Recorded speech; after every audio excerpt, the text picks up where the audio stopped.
नमस्कार साथियों, मैं अनीता श्रीवास्तव आपका हार्दिक अभिनंदन करती हूँ।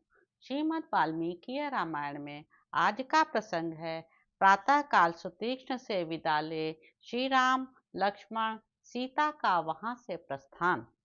सुतीक्ष्ण के द्वारा भली भांति पूजित हो लक्ष्मण सहित श्री राम उनके आश्रम में ही रात बिताकर प्रातः काल जाग उठे।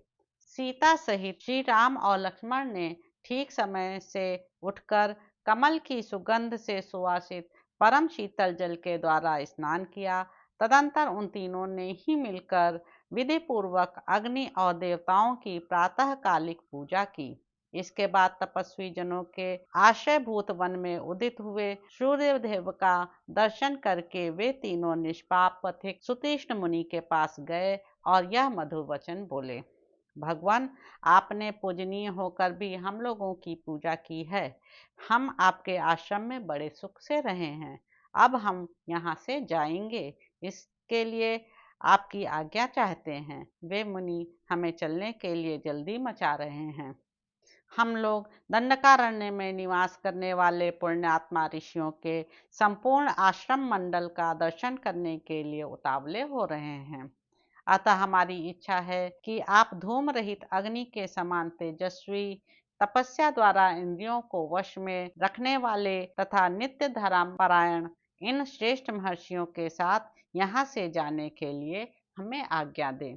जैसे अन्याय से आई हुई संपत्ति को पाकर किसी नीच कुल के मनुष्य में असह्य उग्रता आ जाती है, उसी प्रकार यह सूर्यदेव जब तक असह्य ताप देने वाले होकर प्रचंड तेज से प्रकाशित न होने लगे, उसके पहले ही हम यहाँ से चल देना चाहते हैं।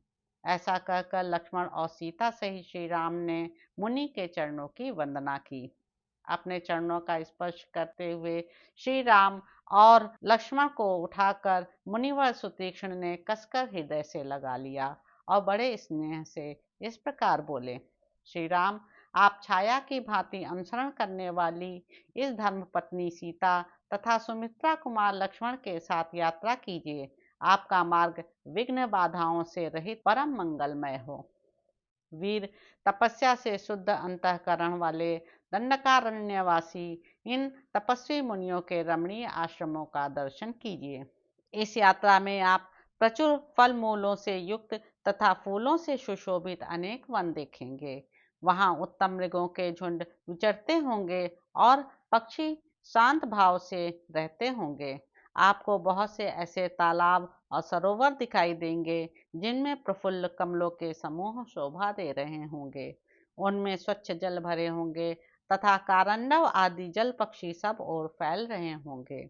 नेत्रों को रमणीय प्रतीत होने वाले पहाड़ी झरनों और मोरों की मीठी बोली से गूंजती हुई सुरम्य वनस्थलियों को भी आप देखेंगे। श्री राम, जाइए। वत्स सुमित्रा कुमार, तुम भी जाओ।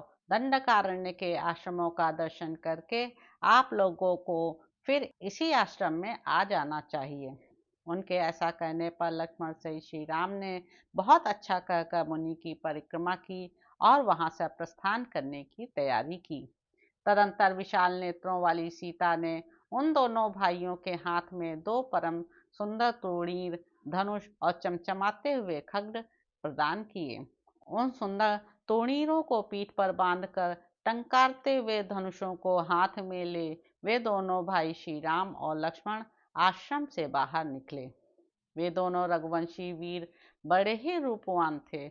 उन्होंने खड्ग और धनुष धारण करके महर्षि की आज्ञा ले सीता के साथ शीघ्र ही वहां से प्रस्थान किया। तो इस प्रकार साथियों, अरण्य कांड में निहित 8वां सर्ग यहाँ पर समाप्त होता है। आशा है आपको यह अच्छा लग रहा होगा। मेरे चैनल संवाद विद अनीता को लाइक करें, शेयर करें, सब्सक्राइब करें। धन्यवाद साथियों।